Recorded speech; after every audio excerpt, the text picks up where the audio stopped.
This week, we are discussing Where the Wild Things Roam with Craig Sterken. You are listening to the LAKESCAPE Photography Podcast.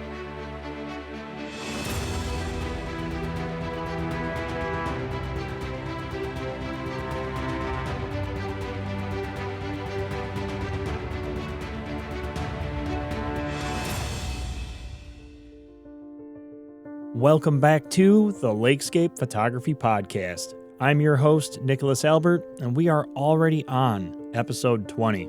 It's even crazier to think that we're already halfway through 2025. We're 20 episodes into the show. We're moving right along. Thank you guys for your continued support of the show and being a part of this journey. It has just been amazing. This week, we are joined by Craig Sterken as we discuss Where the Wild Things Roam. Craig shares his experience in wildlife photography and landscape photography and how they both coalesce and influence his work in different ways. From ethics with wildlife to finding the perfect light in landscapes, Craig shares some of his excellent advice from over a decade of photography. As always, links to all of Craig's work are included in the show notes below. Make sure you head over there and give him a follow.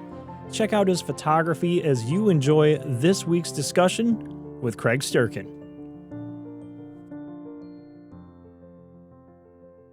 I'm Craig Sterken, and I've been doing landscape photography for well over a decade. I got into photography.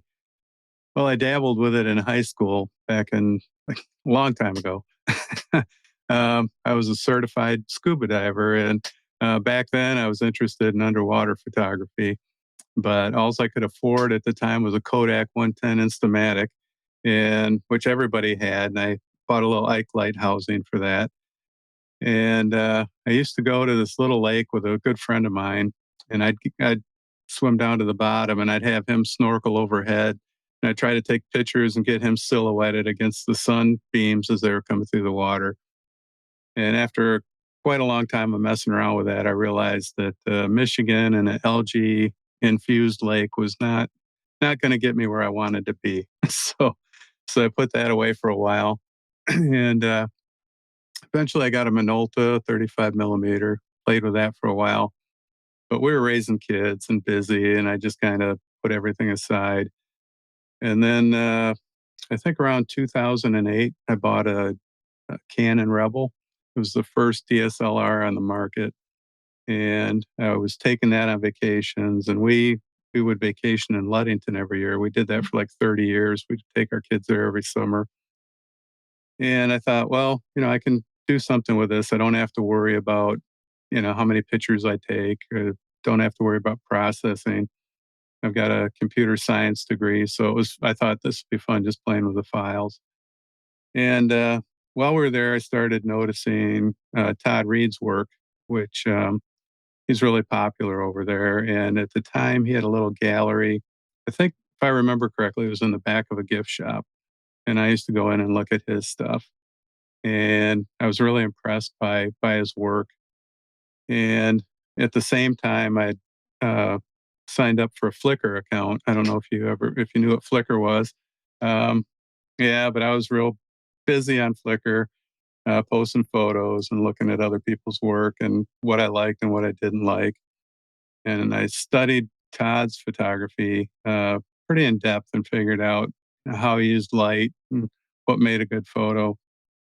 And so for a couple of years, I was taking a lot of photos that way in Ludington and along the beach and stuff. And there's a shop in Ludington called Maud's Gallery. And Shirley Reed is the owner, and she's an artist and a photographer. And I went in there one day and brought some of my photos in. And I said, "Hey, Shirley," I said, "I'm just looking for feedback. What do you think of my photos?"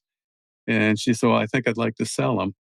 And so that was a huge confidence builder. And I started bringing photos and frame things into there and selling them.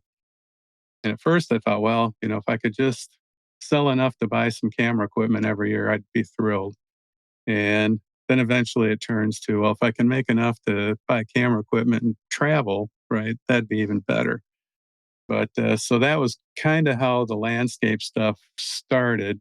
And then in 2013, I asked my wife, I said, hey, would you like to go to the UP for a week, like up to the Porcupine Mountains? We had never been there. And I'd been seeing a lot of work online. And I said, I'd love to get up there and see what I can do with that. And she said, yeah, sure. Well, it rained the whole week. It was not great conditions. And then the last day we were there, we are getting ready to leave. And I said, why don't we drive up to the overlook, before we go? I'd like to go up there one more time. And she said, it's raining, and I said, well, so just humor me. So we went up there, the only car there. And she said, I'm going to sit in the car. And so I went out to the overlook and standing there by the wall, you've been up there. And I thought, boy, if I could just get down on that one ledge, I could get a really cool shot. But I didn't know anything about the Porkies. And I thought, I don't know if I can do that. I'm standing there contemplating what I'm going to do. And then this lady comes walking past me. She's got a backpack on and tripod and everything. She goes up, just jumps the wall and heads down to this ledge where I wanted to be. And I thought, well, I guess if she can do it, I can do it. So I headed down there and I set up, and because we're the only two, there in the rain. She's probably thinking, I don't know what this guy's doing in the rain.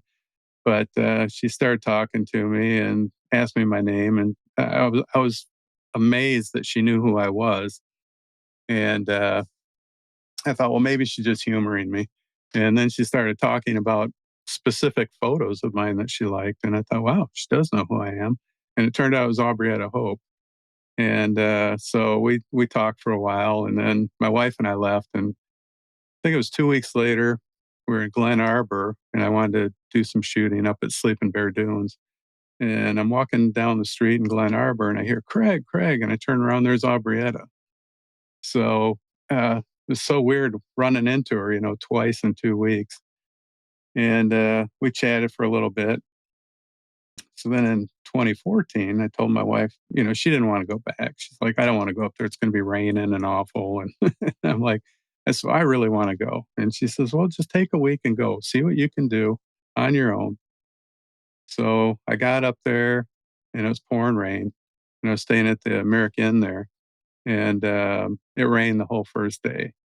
And didn't really know what to do with myself. And so I went in, at the end of the day, I went into the bar there a little bit dejected, and I thought, well, I'll have a beer and get something to drink.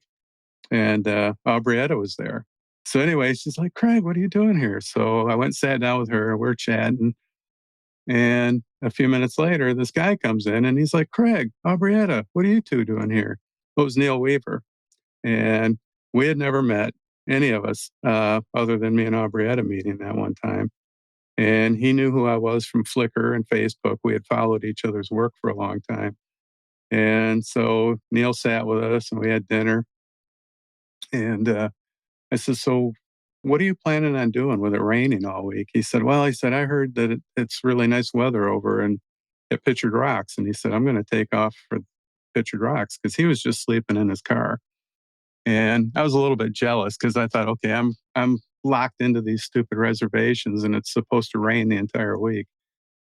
So he left, I think, the next morning. I shot for a few hours and it was just miserable.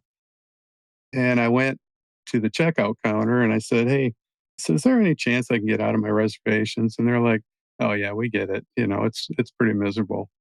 And they said, if you want to leave, you can leave. You don't have to pay a cancellation fee or anything. So I left and I drove over to Pictured Rocks area. And there was a place in Pictured Rocks called 5 Mile Point. It's pretty remote. It's real 2 miles of just the worst two track you ever saw. And I went down there and I set up on the shoreline. Again, I'm all alone. I'm in the middle of nowhere. And I thought, I'm sure I'm not going to see anybody. And about an hour later, somebody comes up behind me and screams my name. And I go shooting out of my clothes practically. And I turn around, it's Neil. And he's like, what are you doing here? And I said, well, I wanted to get out of the hotel in the rain. So we shot together that evening and we said, hey, let's get together tomorrow morning for breakfast. And so we did, and it was pouring rain. And I thought, oh, great, another day of this. And I'm thinking, well, I guess we just sit around. And Neil's like, what are you talking about? He says, so we were talking, we realized we're both up here without our families. We're up here to get as many shots in as we can each day. I mean, we're just up here to shoot and shoot and shoot. And it's like, we might as well do this together. And so we decided to go back to Rock River Falls. It's a mile and a half hike through it. You got to go down a 2-track, and then it's a mile and a half hike through the woods. So we did all this in the pouring rain, and we got back there. We shot for like 3 hours in the rain. And we hiked back out, found out that our waterproof clothes were not as waterproof as we had hoped they were. And but it was the best experience I've ever had with landscape photography. We just had a blast. And so anyway, we thought, well, this worked out good. So we shot together the rest of the week. And that became a thing we started doing all the time, is trying to get together up there. But if it wasn't for that week in the rain with Neil, I really don't know. I've often wondered how much I would have stuck with landscape photography. Uh, I mean, we just had a ball that week, regardless of the weather. And then a few months later, he gave me a call and he said, "Hey, I heard the ice is frozen over going to Grand Island." He said, are you interested in going? And I'm like, yeah, sure. So he drove across the state and picked me up, and we got up there. It was about midnight in Munising. And we had decided we were going to get up at 5 a.m. so we could walk across the ice in the dark and be out there for sunrise. And when we pulled into this crappy little motel that we had booked, Aubrietta was in the next room. And so he texted her and she said, yeah, I'd love to go. That's why she was there. And she's like, yeah, I'd rather go with you guys. And so we did that. And again, one of the best experiences I ever had. Uh, but if it hadn't been for those two experiences, I'm not sure I would have stuck with landscape photography. Um, Doing it with somebody else, and it changed my whole mindset. It's like, I'm not here alone. I'm not miserable. I had a blast. Now I don't mind going on my own, but I think that initial foray into doing it all on my own like that, it was nice to have somebody else along to share the misery and the fun and all that kind of stuff. And so that's how I started with landscapes. That's awesome that it's like the universe just continuously brought you guys together and was like, nope, you're a trio, you're a unit, you're all going together. But I agree. I mean, shooting with other people is so much fun. And we've talked about it on episodes in the past where, you've got to have that balance of shooting together with others and just getting out and shooting solo too. But that's really cool that, you took a otherwise bad situation that most of us would consider kind of desolate. Like, man, it's just raining. This sucks. And you turned it into something beautiful. I mean, that's really what, photography is we take the chaos and organize it into something beautiful. And you did the same thing. That's really neat. How'd you get started into wildlife along with your landscapes?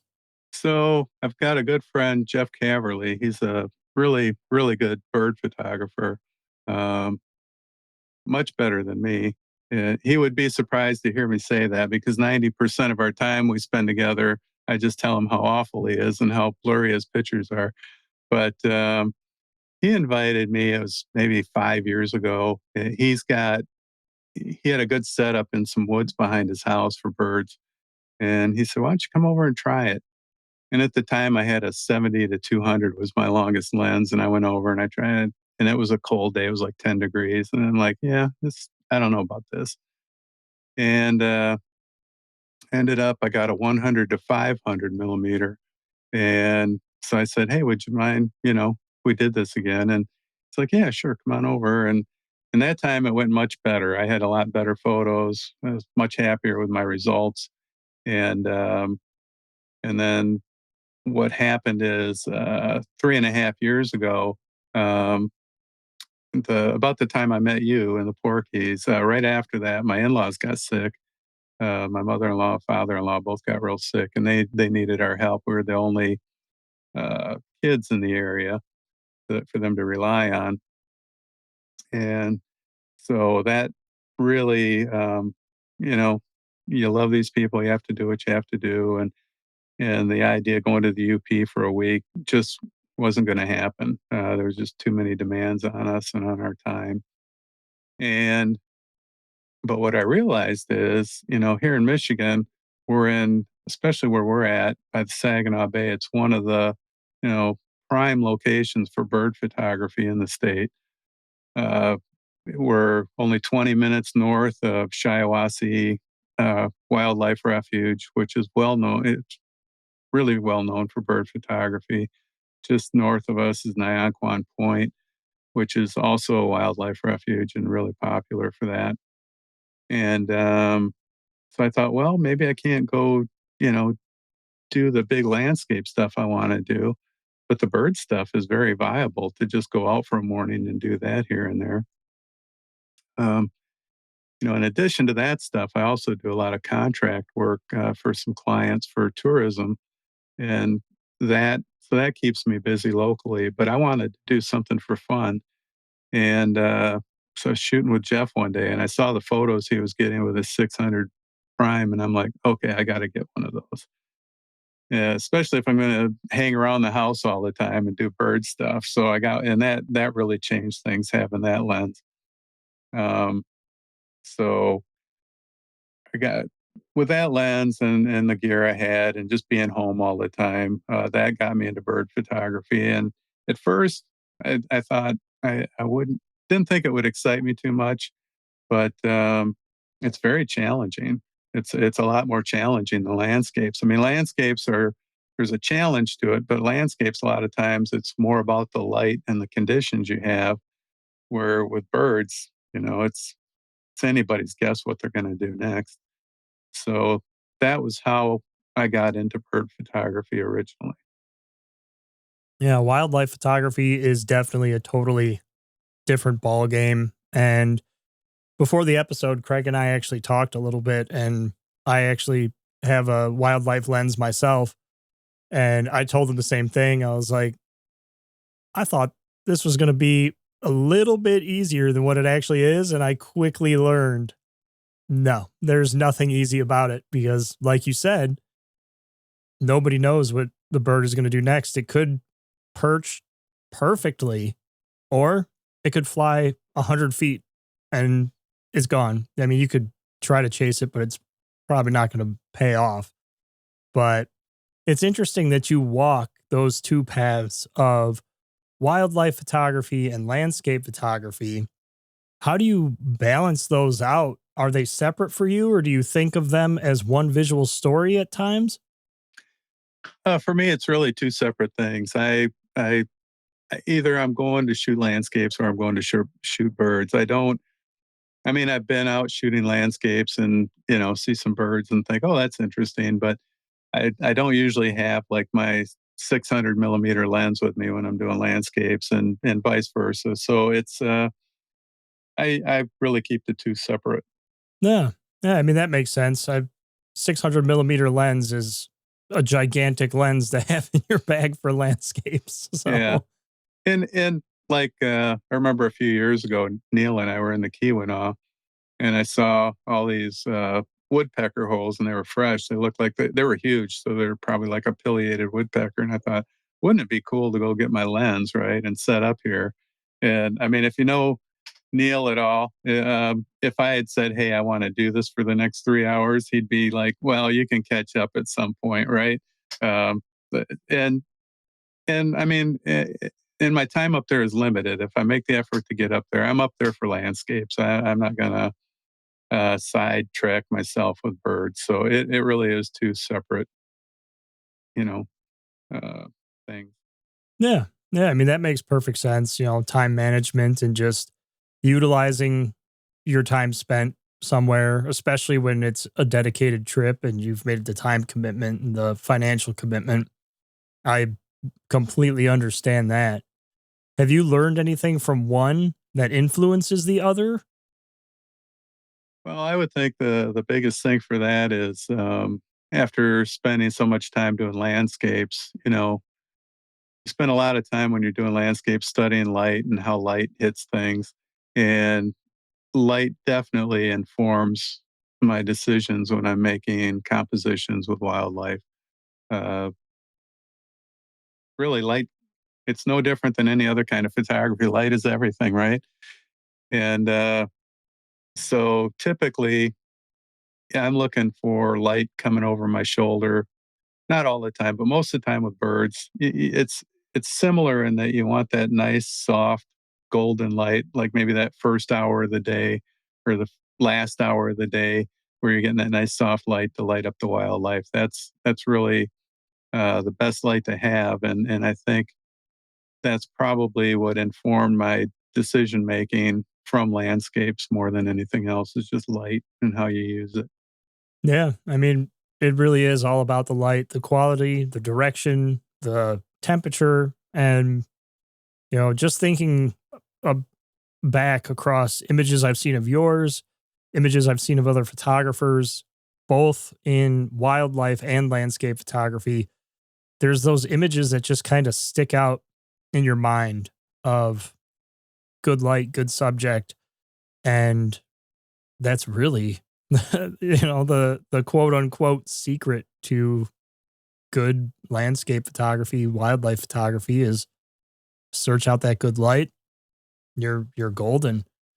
And you had mentioned in there, a bit of, kind of preparation, what, knowing what to look for. And, um, in your introduction too, you had mentioned you had studied other photographers' work and, all this different, kind of culminated all these different experiences into one.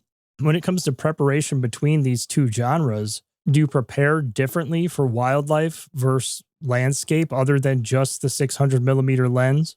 I guess I would say I would prepare completely different because if I'm going for landscapes, I'm going to have the backpack, I'm going to have at least three lenses, and I've got all this paraphernalia in my pack, and but if I go and I know that I'm going to do birding, I've got maybe the 100 to 500 in the car, but I really don't carry a pack. I carry memory cards and batteries in my pockets. I've got a carbon fiber monopod with a gimbal head on it for the 600, and I can just put that over my shoulder and off I go. So I travel really light for the bird stuff and really heavy for landscape. Yeah, I mean, I feel like it's kind of the way you have to balance the two genres, though, because those longer lenses, they are heavy and they're unwieldy to move around and carry. And I've done the same thing myself, where if my 600 millimeter is coming out, it's the only thing that's coming out because I don't want a 60-pound bag on my back. That's that's not fun. Yeah, and some people, I've got a good friend, Steve Jessmore. He's a really good wildlife photographer. He's won the Autobahn a couple times, but he's got a 600 millimeter, and I don't know how he does it, but he just hand holds that thing, and he can do that for hours. And I don't know, I found that to be a little too cumbersome for me. And there's this a good bird photographer that I follow, Steve Perry, and I saw a video he did, and he was showing this carbon fiber monopod with a gimbal head made just for birding. And I thought, well, that's a nice setup. And I missed some shots, I'm sure, because it's not quite as agile as being able to handhold it. But if I'm going to be out there for 5, 6 hours, it's just a lot more manageable to use the monopod. Yeah, that makes sense. Not having extra weight with a full size tripod, and I'm impressed that he's able to handhold a 600 millimeter and spin it around all day. Like, first thing that comes to my mind is forearms of Popeye or something. Yeah, yeah, absolutely. When you start considering ethics in wildlife photography, what are you what's kind of your baseline with like distance, behavior, and respect for the habitat and the wildlife that you're shooting? Well, it's one of the things I like about the long lens is I don't want to encroach too much on the wildlife, and I want them to behave the way that they would naturally. I don't try to do anything to influence their behavior. I don't throw a rock to try to get them to take off or startle them or anything. My favorite way to shoot is to get out before sunrise. And like I go out to Bay City State Park a lot. There's a lagoon out there with a lot of wildlife. I'll go out there before sunrise in full camo and I just get down in the weeds and I wait for the sun to come up. And I've had ducks uh, come within really skittish species that come within 2, 3 feet of me and don't even seem to either they don't know that I'm there or they just don't care because I've been there all morning. And that's the way I like to shoot. I don't want to go in there and scare everything up and get them moving that way. I want to take photos of them doing what they're supposed to do in nature naturally. Yeah. That makes total sense that you you're there for the animal in its natural habitat, and natural behavior is always going to be ideal.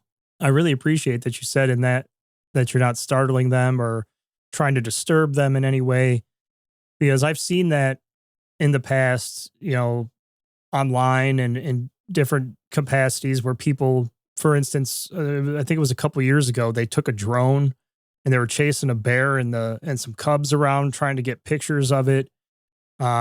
It's stuff like that that's just you hate to see it, and you know that ethics piece of, yeah, you're there for photography, but you're more obligated to the habitat, the animals, and just being respectful of them. That's huge.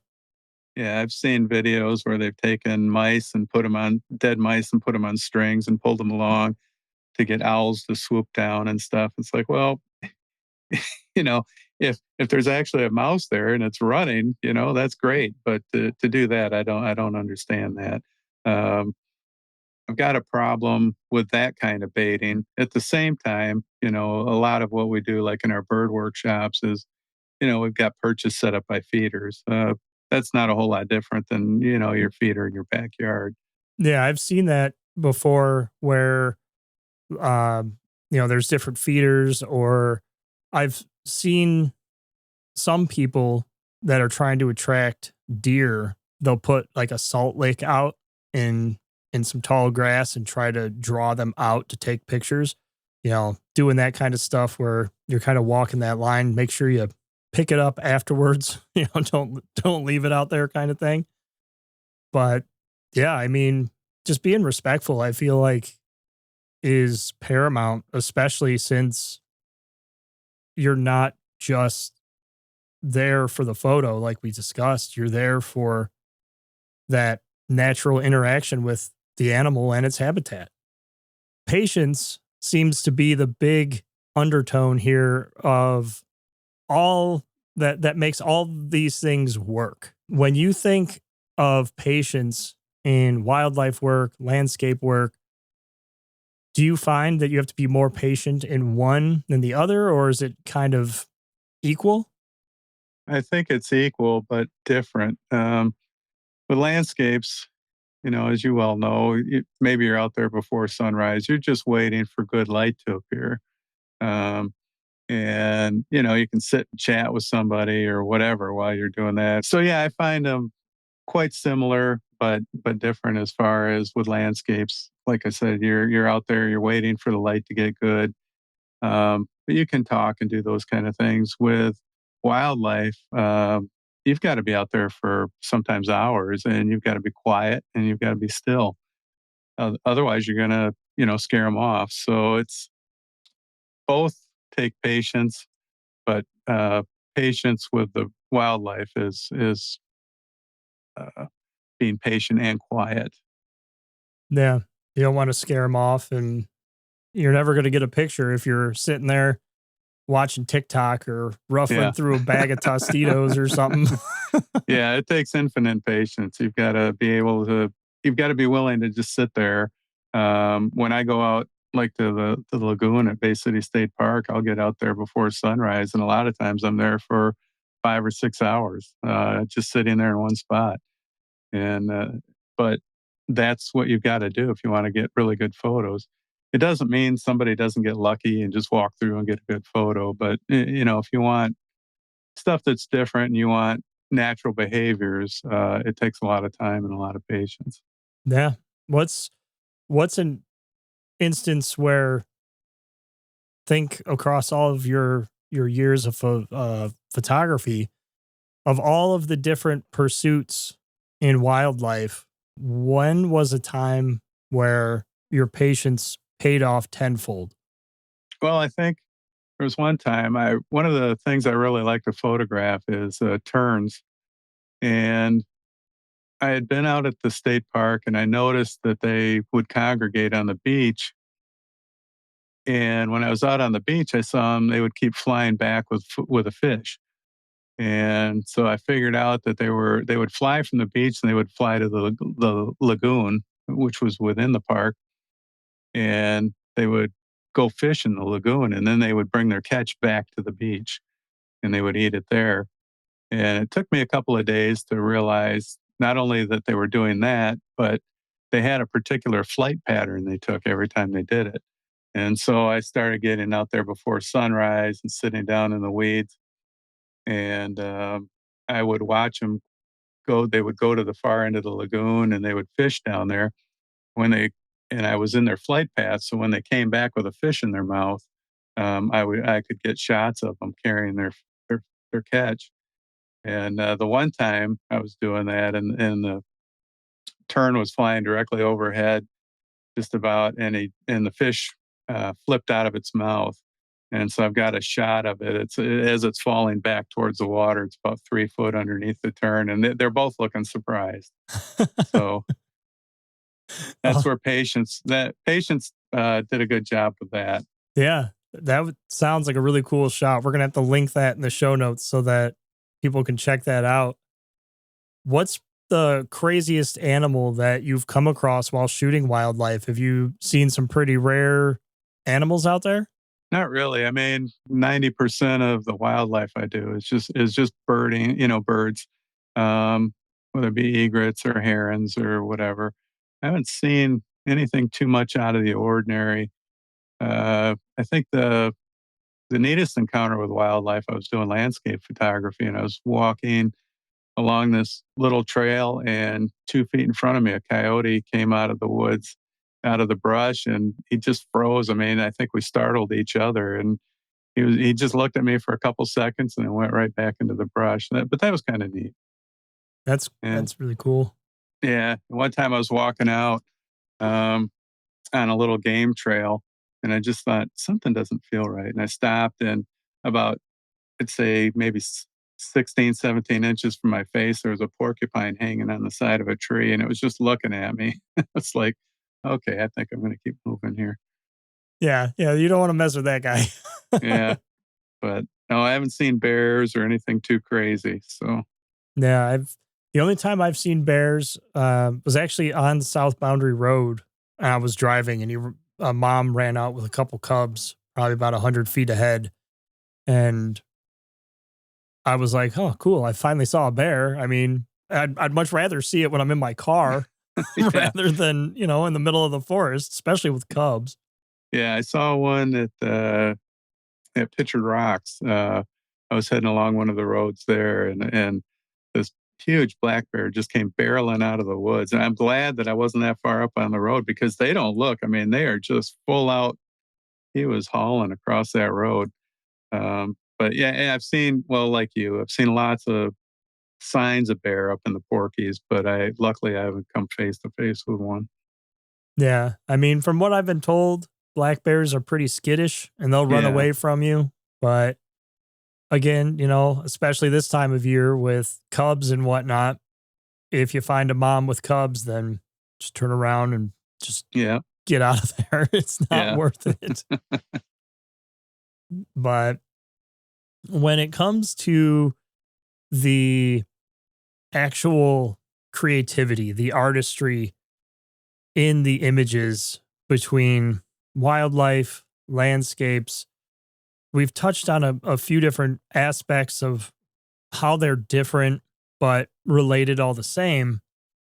When you're out there doing landscape photography, or if you're out there doing wildlife photography, either or, are you thinking about blending wildlife into a landscape scene? If you're, say, you're standing there watching this beautiful sunrise, are you thinking at all about possibilities with wildlife and vice versa? Like if you're shooting wildlife, thinking about possibilities with landscapes while you're out there in the field? Yeah, I've shot along the Saginaw Bay and seen, some beautiful sunrises and then think, well, I've got to come back here later and just set up for landscapes. Um, I try to with birds and wildlife, I try, especially with like, the things like the egrets and sandhill cranes, that kind of thing. I try to incorporate the environment into the photo as much as I can. So, whether they're in a pond or whether they're on, out on Lake Huron or in the sky, I like to get elements of, where they're at in the photo to give it a little bit of a story and just add more to the photo than just the bird itself. Yeah, those kind of compositional cues, that context of the environment and where you are. That's really cool because I read this book. It was probably 3 years ago now or something, where this photographer actually demonstrated exactly what you had just described with a image of a penguin.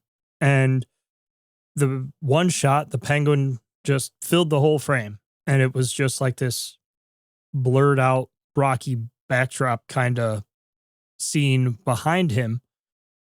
And then in the next shot, he had zoomed out and showed like the glaciers in the background or wherever he was. I don't know if they were glaciers, but there was snow something in the background and the same shoreline and everything else. And he had explained the same thing, that between the two images, the one that showed more context was actually a much better seller because it was more relatable and people understood that environment that this animal was existing and thriving in. That's really interesting that you blend the two to create that story. Yeah, and sometimes it's about omitting things too, right? Like on the edge of the Saginaw Bay is the consumer power plant with some big smokestacks, just churning out smoke all day. And a lot of times the wildlife that I'm trying to shoot out there is in flight and they're flying with that in the background. And so, I've got to pan along with a bird and try to get it where, that's not in the shot. I don't want that shot. Yeah. Yeah, we've got a lot of that here too, on the sunrise side of Lake Michigan in Illinois, where when you get over by the shoreline there, there's like the city is in the background in some spots, but if you go a little further south, there's a lot of industrial stuff there along the shoreline in Indiana and all over the place. And if you're not careful, the whole background is just smokestacks and steam and all that. But yeah, that context and knowing what to include and exclude, I feel like that's important with all genres of photography and landscapes too. I mean, that's really what we're out there doing, is taking a much larger scene and kind of shaping it down into what's inspiring us about it. It kind of ties back into what we had talked about earlier on with, light, mood, building all that into your image. And you kind of touched on it already, where, we mentioned it's all about light. How does light guide your approach with wildlife versus landscapes? Is there a specific type of light you're looking for in wildlife that maybe doesn't work for landscapes or vice versa? Well, I think more often than not with landscapes, right? If we're doing sunrise or sunset, we're usually shooting into the sun, right? We're trying to get that as it like Lake of the Clouds, right? We're trying to get that sun breaking over the horizon in the morning. But with not all bird photography, but the bird photography mainly that I like to do, I like to have the sun at my back or off to the side a little bit. Um, with birds, a lot of them like terns or juncos, a lot of these birds, they have black feathers on their head, around their, like terns almost have a mask, a black mask, and then their eyes are black too. And so I want to get some light, and they call it catch light that you get in their eye. You can just see a little bit of light in their eyeball.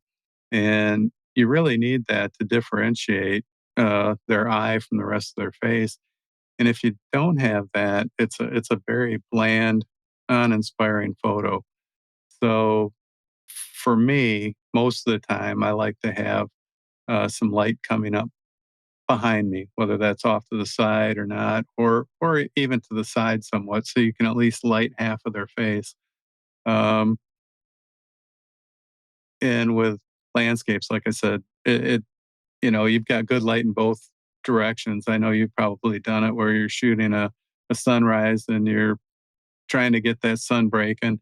And as after it breaks, you turn around, you look behind you, and you think, "Holy cow, there's some great light back there." And then you whip around and you're trying to get that. Uh, And some people are good at shooting into the sun with birds because it highlights their wings and you get details that way. But my preference is to have it at my back. If I've got the sun at my back and the wind at my back, that's just perfect because most birds, when they take off, they're going to fly into the wind. It gives them their loft. And so if they do take off, I want them to fly towards me, not away from me. But yeah, typically that's what I'm looking for in light with birds. That makes perfect sense, especially with side lighting and just having the light directly on them. As I was actually thinking to myself, maybe that's why my first few wildlife pictures kind of stuck because I didn't have the light right on Hmm. these animals. And I shot this great blue heron a couple years ago, and the light was actually kind of behind him, but to the right.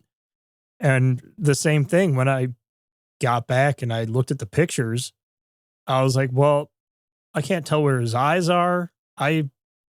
This looks kind of fake, honestly, because you just can't Yeah. really discern what you can tell it's a great blue heron, but all the little details just aren't there.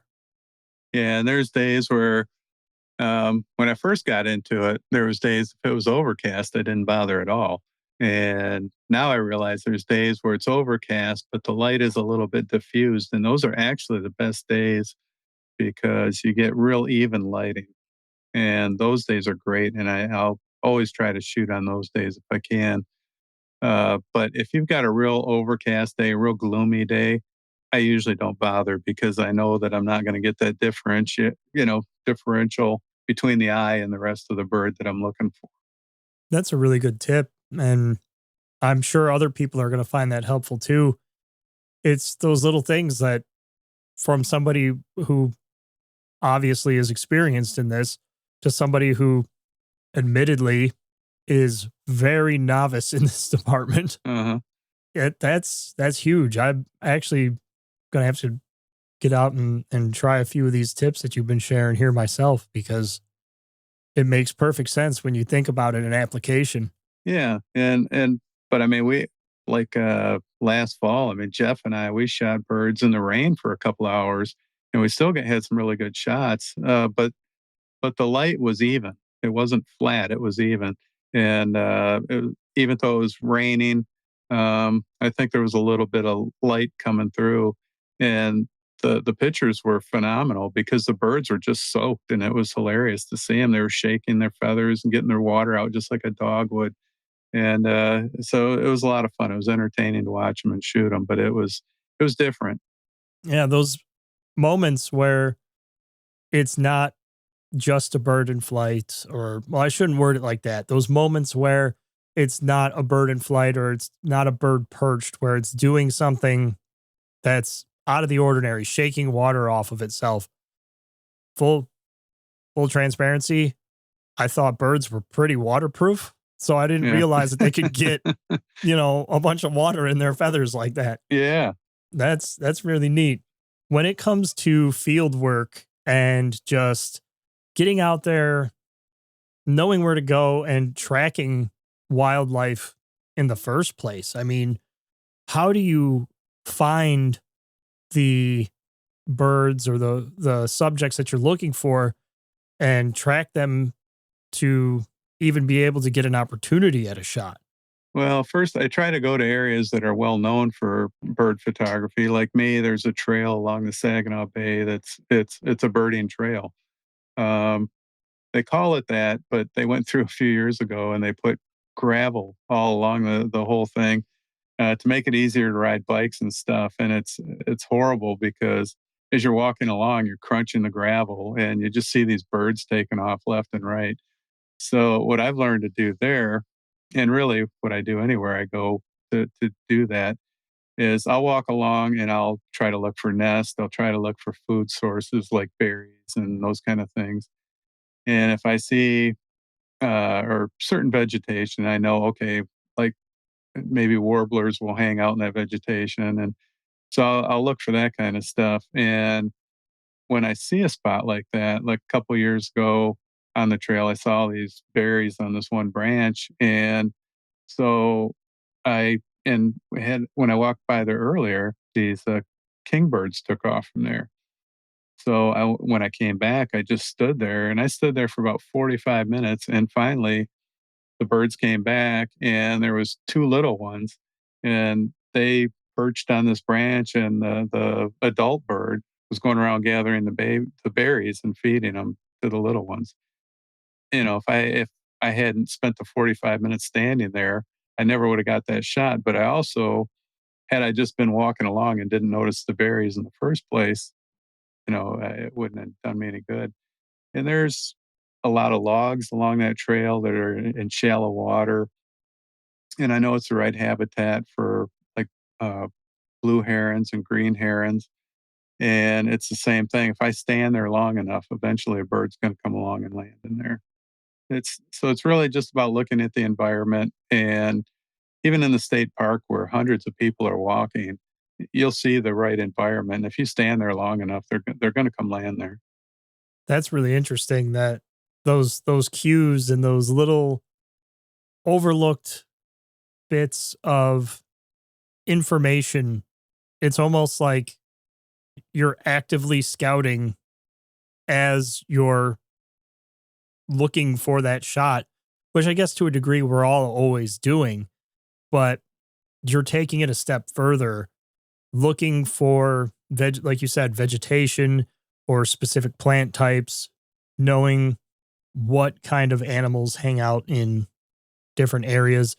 That's really interesting that, that kind of approach helps you land the shot. I mean, it makes perfect sense, of course, but it actually makes me think to, um, we were discussing before the episode about or no, I think it was earlier in the episode about the woodpecker with Neil. Oh yeah, Yeah, yeah, we were discussing earlier in the episode yeah. with the woodpecker and Neil, where you saw it, you could tell it was fresh, and it was like, hey, look at this is what's going to be in this area. Right. And the one area where I walked to, that I noticed that they always get these one particular flowers along the ditch bank, and I know that hummingbirds are attracted to those, right?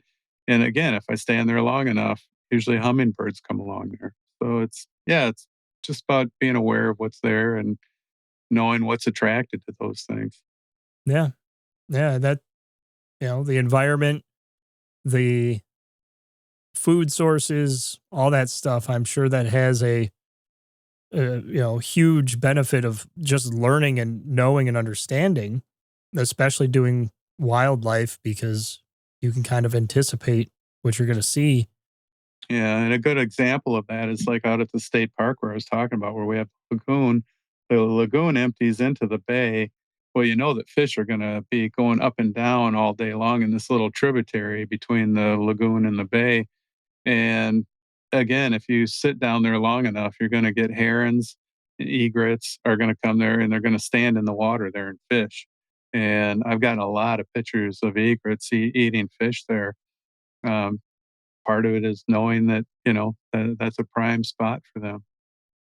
That's really interesting that, you know, you can kind of take all the pieces as individual contributing elements and learn from them, build with them, and find your shot. When you're out there and you're being patient, you're searching out these different visual clues, overlooked signs, just kind of putting everything together. Has there ever been one unforgettable wildlife encounter that you've had where maybe an animal that you weren't expecting to show up flew in and, you had a bird that maybe wasn't native to the area or frequently seen?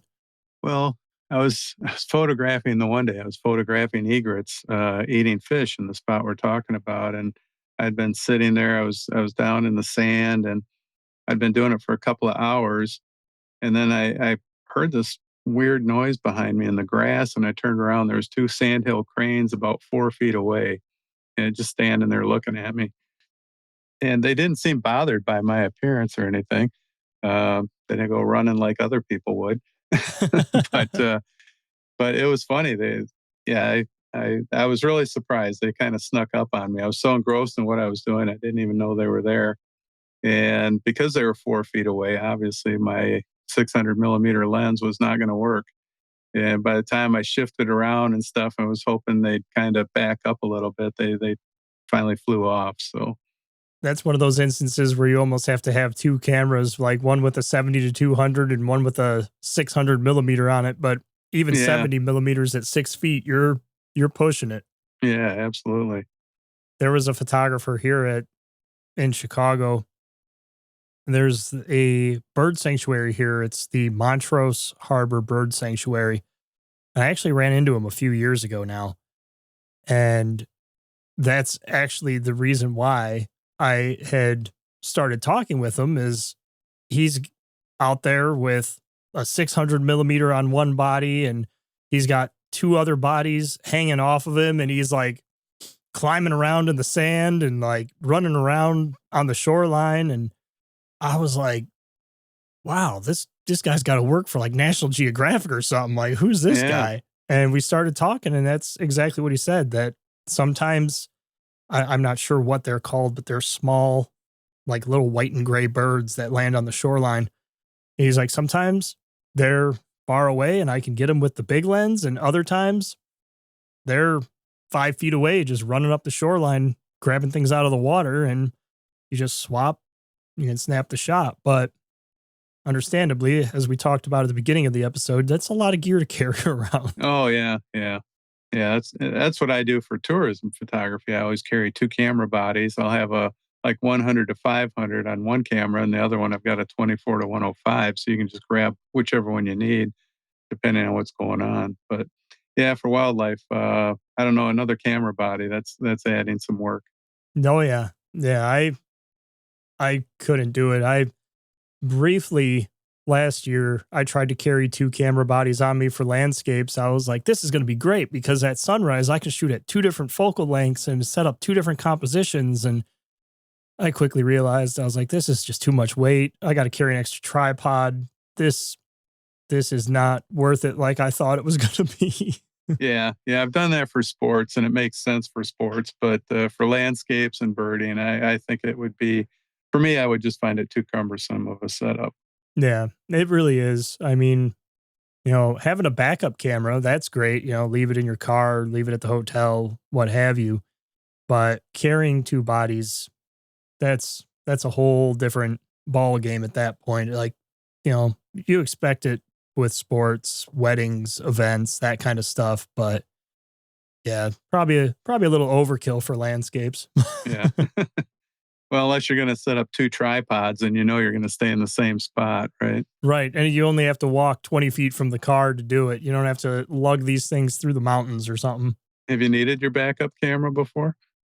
Well, so this goes back to 2021 or 2020. I was actually in Minnesota on the North Shore. And at the time, my primary camera was a D850 and my backup was a D810. And I don't know to this day what happened, but I got to Hollow Rock and I went to set up the shot. I hadn't swapped lenses or done anything. My 24 to 70 was still on the 850. Turned it on, no autofocus, like completely not working at all. And I was like, that's really strange. Checked all the switches and everything on the body. Everything was set right. And I was like, all right, well, whatever. I'll manual focus it. Well, as I'm sitting there manually focusing it, all of a sudden it says no lens detected. And I was like, what is happening? Like the body was like a year old. So I went back to the car, I grabbed the D810, put the lens onto the D810, and it worked. And I was like, okay, well, that was weird. But afterwards, I'd gone back to the hotel. I opened everything up, checked the connections. Everything looked good. I wiped them down with a microfiber towel, and the body worked fine again after that. And that's the only time I've had to use my backup equipment for anything in the field. Okay. Yeah, I had a similar instance where there was a place up at Pictured Rocks, and I knew the conditions I wanted, and I'd been there half a dozen times, and I needed a day with just flat water. Been waiting and waiting for that. Visited this area several times, never got it. And then finally, my wife and I, we were there, and I went down there, and the water was perfectly flat still. It was exactly what I'd been waiting for. Set my tripod up, got my camera set up, and nothing. My camera just wasn't responding whatsoever. And flipped it on and off a couple times, and I had an error code. So I was like maybe 40 yards from the car and just did a dead run back to the car, grabbed my backup, came, I got the shot, and I was glad I got it because I've sold that photo over and over again. And I knew it was going to be a good photo, if I could get it, and I did. But then I got home and I called Canon, and they were like, "Well, did you try taking the battery out, putting it back in?" And like, no. So I did that, and everything worked again. So I don't know what was going on with it. It's really weird how technology can be just so quirky about things where quite literally just turning it off and on again or taking the battery out of it and putting it back in somehow at times can be the magic fix. Right. Yeah. Just like turning your computer off, turning it back on, right? It's the same thing with your camera sometimes. Yeah. As it was probably 2022, I actually had my 70 to 200, the collar on it. I was right in the middle of teaching a workshop and I went to lock the collar and I turned to talk to the people that were doing the workshop with me. And out of the corner of my eye, I see my camera just kind of start turning and rolling. And I was like, what is going on? So I turned back, tightened it up a little more, and I noticed no matter how much I tighten this thing, it's not locking. And similar experience, I got back home and had to call Nikon, and they were like, yeah, you're gonna have to send it in to us. And they repaired it under warranty, but still to this day don't know what happened. And that's why you always carry a little bit of gaffer's tape in your bag, because I was gaffer's taping my lens in the positions I needed it to be. Sometimes those are the lessons that you learn out there, and it's Oh yeah. those those little tricks and tips. What's one thing that you learned early on, a mistake or a learning experience that you had with wildlife or landscapes that really impacted the way you do things today? I think the biggest mistake I made when I first started, and I don't do it any longer, is I would get an idea for a composition in mind, or I would see a composition that I liked that somebody else had done. And, at a maybe with, maybe Lake of the Clouds or somewhere iconic, and you think, I'd like a shot similar to that. And you get there and you set it up and you get your composition. I realized maybe after 2 years of doing this that I would go back and I'd have 500 shots of the same composition, same settings, where I just stood there taking shot after shot after shot. I never moved my camera around, didn't change my settings. And I thought, what were you thinking? And especially when I look at stuff I did really early on where I had really great conditions, and it's like, wow, you can't replicate those conditions, right? They're only that moment in time. And there's a lot of stuff I look back and wish that I had those conditions now with more knowledge. Um, but the biggest thing I learned was that to move around, do a lot of other compositions. And so what I tend to do now, especially with landscapes, is if I have a composition in mind and I've got the conditions I want, I I take several shots, but I take different focal lengths, different f-stops, maybe even different ISO. But I get in different exposures, so I can blend later if I need to. Um, but I'll take just so many, and then I'll do verticals as well in that same spot. And that was the big thing I didn't do early on was I didn't do many portrait mode photos at all. And now it's everything I shoot. I try to shoot horizontal and vertical as well at different exposures. And then I move on and I move all around and try to work an area from all different vantage points. And that was probably the most helpful thing that I've done for myself is just learn to move around and try different things and not get bogged down into one idea or one composition.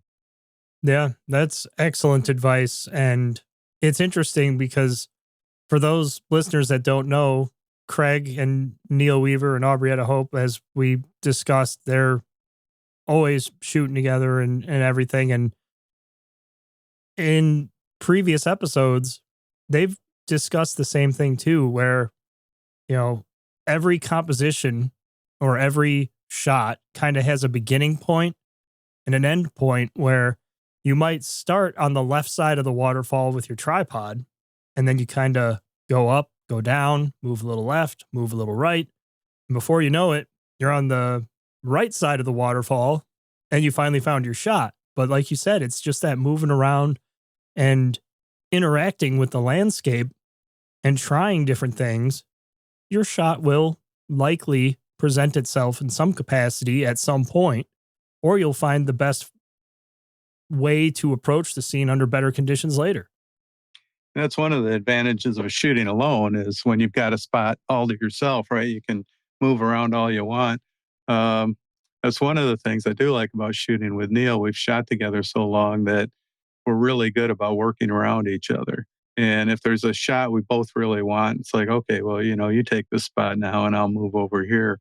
Um, and that works out really well. I think there's only been a couple of times where I know there was one time that Neil kind of stood back for a while. Pretty soon, he comes up and I see his tripod legs going between my tripod legs. It's like, okay, I get it. I've been here for a while, and you want this shot too. You got to share. You got to share. Yeah, yeah.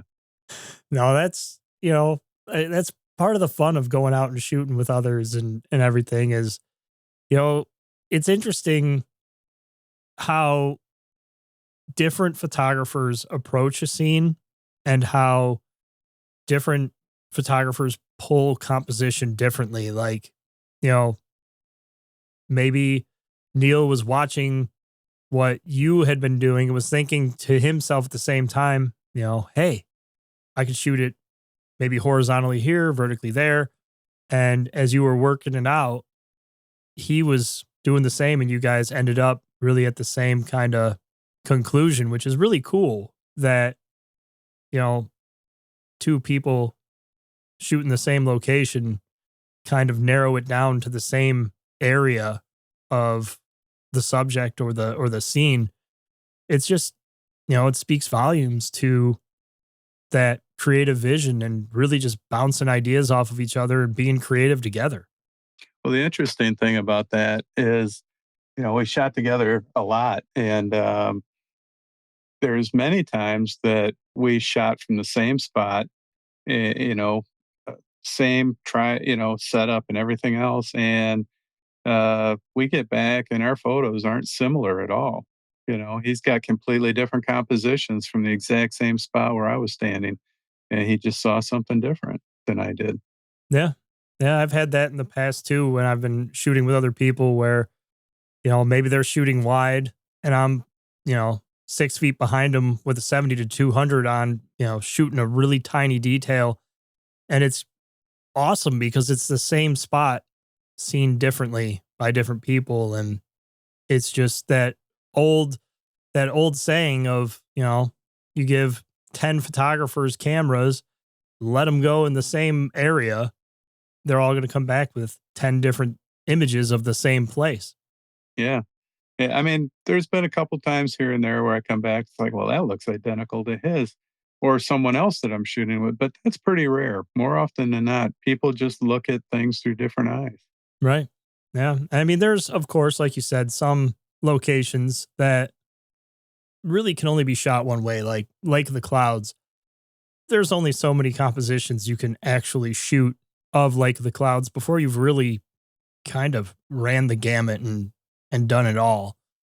Whereas, you go to Bond Falls, there's countless ways to shoot it. The one of the first times I had been there, actually, this was years ago now. There was a gentleman there. I want to say he was shooting at 400 millimeters, but he was on the boardwalk, just zoomed way in on the rushing water in the background. And he had some leaves kind of in the frame there where it was just these still leaves against the rushing water in the background. And the scene came out amazing. And, it's just that, like you said, swap focal lengths. Maybe instead of shooting horizontal, shoot vertical, move around, experiment. That's where you're going to find your best shots, at least in my experience as well.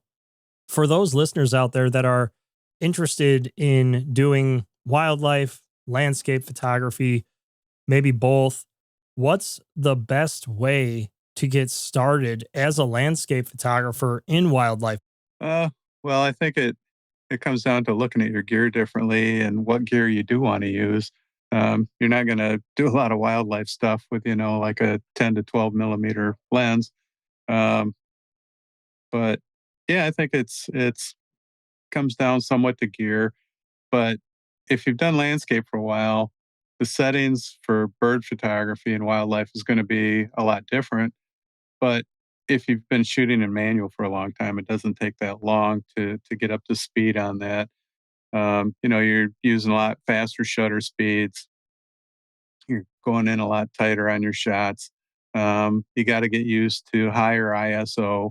With landscapes, we're all used to, shoot at 100 or 200 ISO, right? If you can. I've had shots that are 12,000 ISO with hummingbirds, and you can clean them up. It takes some work, and they end up a little softer. But yeah, I would say a good portion of my bird shots are probably 4,000, 3,600 to 5,000 ISO. It's not unusual, and you can't be afraid of that.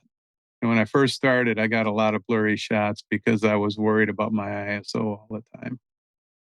Yeah, that's one thing that once you start going to the opposite end of this is my landscape and nothing's moving, at least you hope nothing's moving other than maybe water or clouds, to you've got this bird that flies just all over the environment.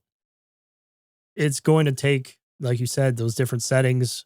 I had to adjust a little bit myself where instead of using like manually selecting an autofocus point, I had to start trusting the camera to find the eye of the bird or the animal and just letting the camera kind of drive the focus, which for me that's really weird because when Yeah. I'm shooting landscapes, I'm like, okay, I know I have to focus here if I want front to back focus. And then with wildlife, it's like, don't let me down, camera. Well, that's one thing that the modern cameras do for if you want to get into wildlife photography, the mirrorless cameras now, the stuff they do and the technology they have is just phenomenal, especially the eye focus. I don't know if your camera has that, but it's incredible. Um, I'll be out there and my success rate went way up when they came out with that feature. I used to think, oh, well, I've got a really good sharp photo of this bird. And then I'd get it on the computer and I'd zoom in and I'd realize, well, no, his shoulder and his wing are really sharp, right? But the face is just a little bit off.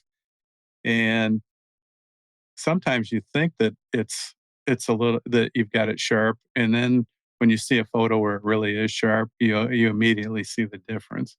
But that eye focus feature is great.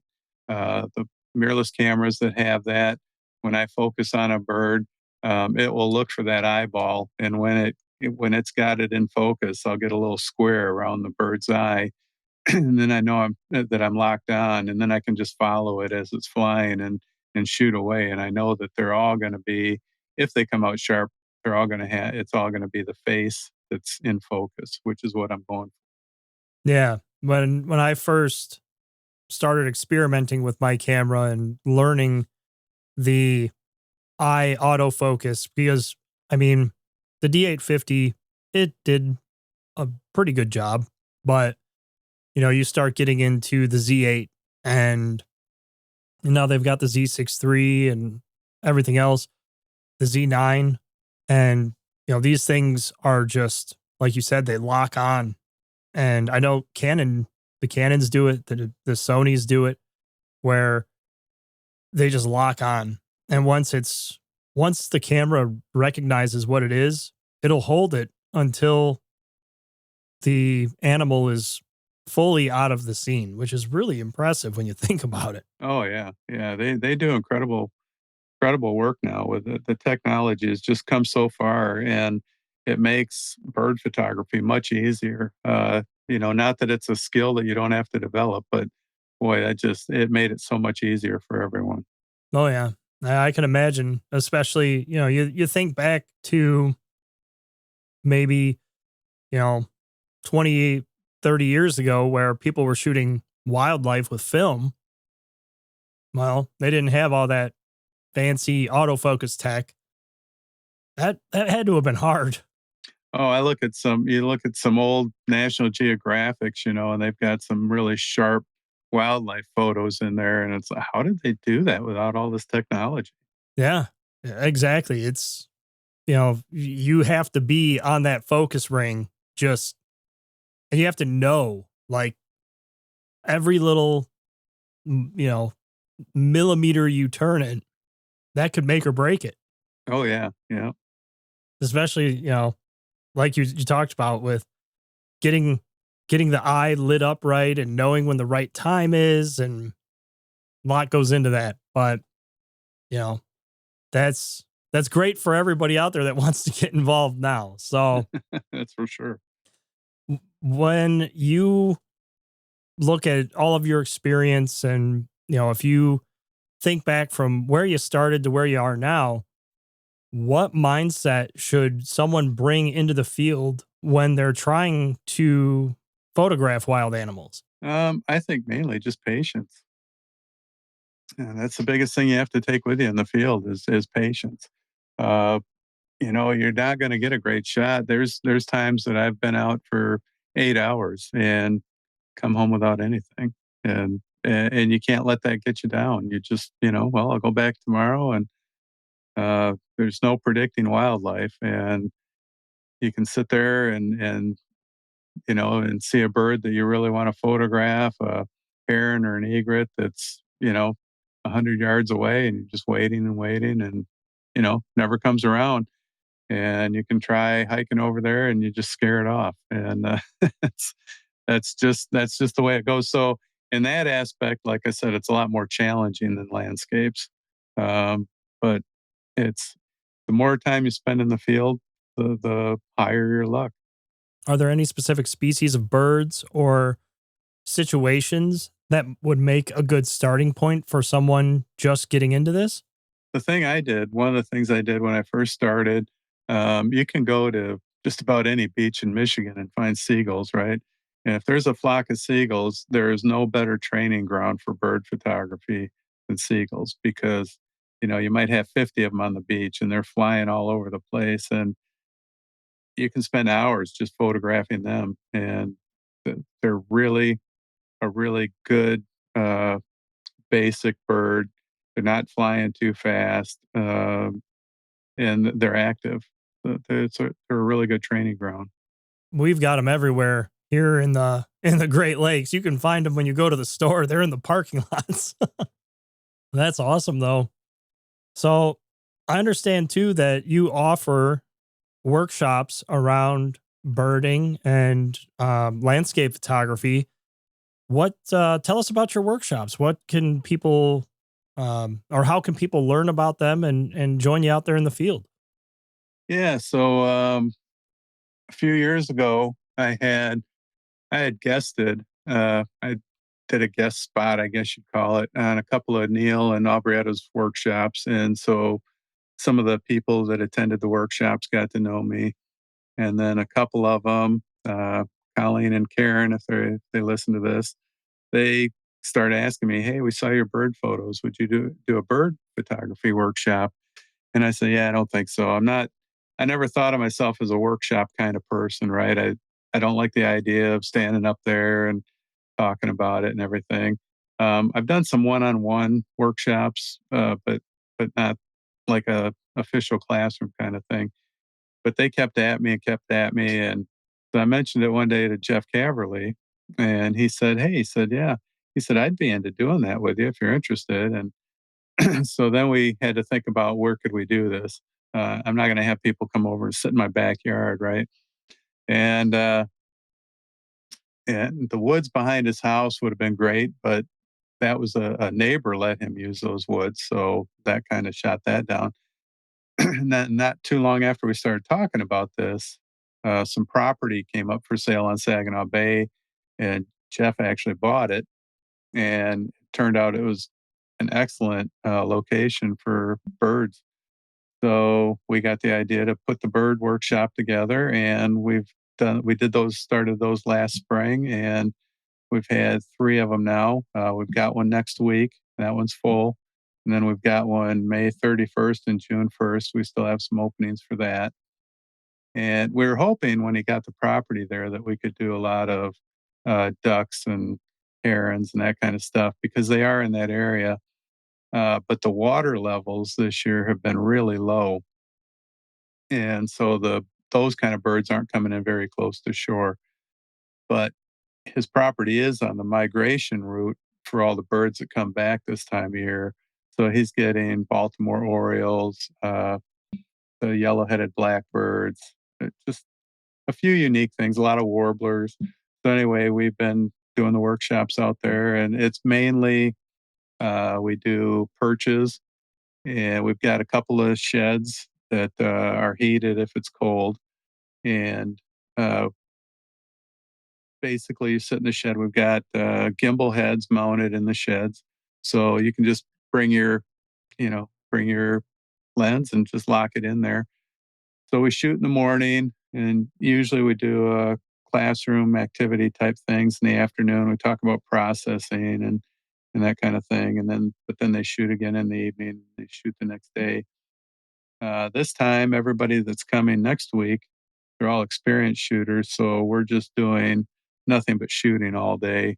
Next Thursday and Friday, there's one person that's new, and so we'll give her the opportunity to go in and have some classroom time if she'd like.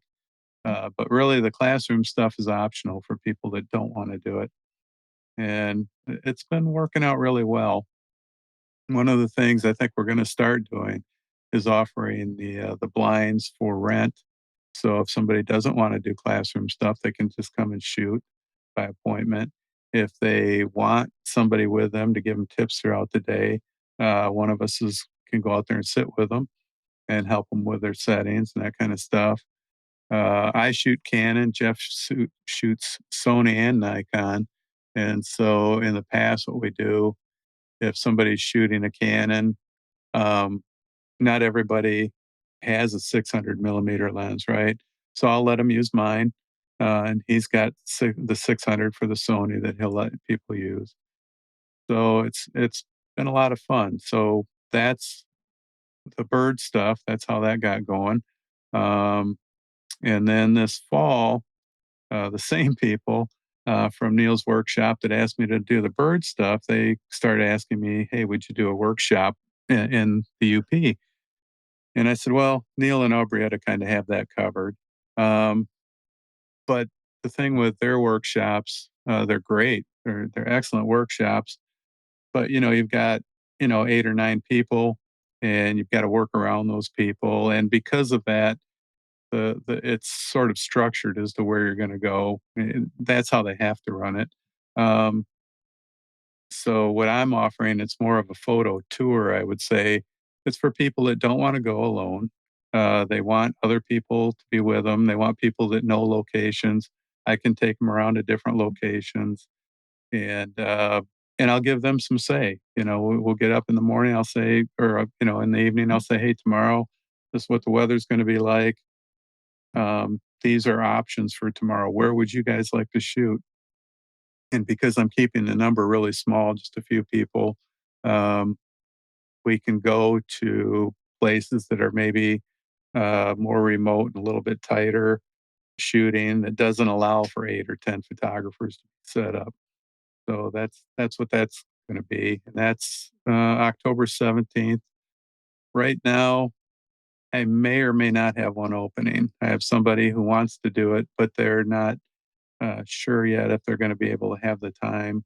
Other than that, it's full. That's But really cool.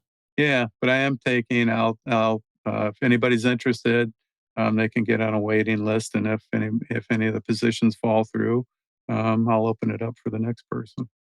That's awesome. And I'll definitely include links to all of that in the show notes below so that people can check out the workshops, get on the waiting lists, and hopefully join you out there in the field. I really like how you structured that October workshop and how you guys both structured the wildlife workshops where you really have a lot of options before you to you know, rent a lens and go just shoot on your own or, go with a workshop or just however you want to do it. And then those small groups in the field with landscapes too. That's awesome. Where, like you said, you can get to those more remote places and all that.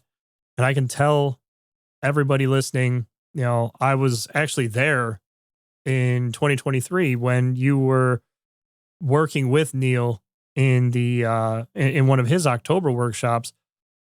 Both Craig, Neil, well, all three of them, Craig, Neil, and Aubrietta, are all wonderful people, awesome photographers, and you can learn a lot from them.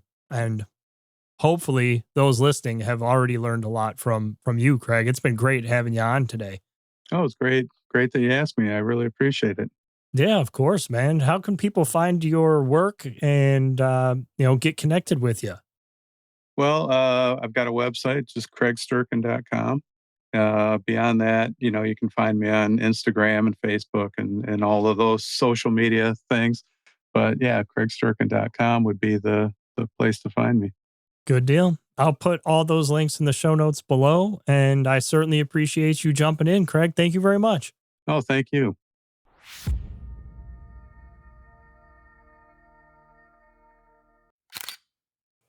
Such a great discussion with an equally great person and photographer. If you have not done so yet, head over to the links in the show notes and check out some of Craig's work. In the next episode, I'm going to be sharing some updates about what I have been up to and my spring adventures in Michigan's Upper Peninsula. Also, the show has an all-new Patreon where I will be posting some behind-the-scenes content and more detailed information about the photographs that I share with you guys. Head over there, check it out. I appreciate the support. And a big thank you and shout out to John Mitchell for your support of the show and subscribing to the Patreon. As always, everyone's support is greatly appreciated. I will see you guys in 2 weeks. Take care, everybody.